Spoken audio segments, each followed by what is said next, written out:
اسرائیل کی لبنان پر مسلح جنگ سے 3 ہفتے میں ملک کی 20% آبادی کو داخلی طور پر دربدر کر دیا۔ یونیسیف کے نمائندہ برائے لبنان نے کہا کہ ہر روز 19,000 بچے اپنا گھر چھوڑنے پر مجبور ہیں۔ سب سے زیادہ خراب صورتحال جنوبی لبنان میں ہے۔ بمباری کے باعث متاثرہ علاقوں میں بچے محصور ہو کر رہ گئے ہیں۔ بمباری اور پلوں کی تباہی کے باعث بچوں تک رسائی مشکل ہو گئی۔ انہوں نے کہا کہ ایک اور چیلنج پناہ گاہوں میں بے گھر بچوں کو مدد فراہم کرنا ہے، جن میں سے زیادہ تر کئی بار بے گھر ہونے کی وجہ سے صدمے میں ہیں۔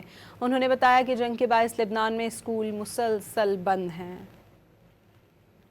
اسرائیل کی لبنان پر مسلح جنگ سے 3 ہفتے میں ملک کی 20% آبادی کو داخلی طور پر دربدر کر دیا۔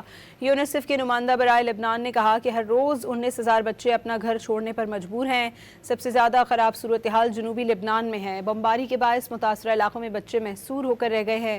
بمباری اور پلوں کی تباہی کے باعث بچوں تک رسائی مشکل ہو گئی۔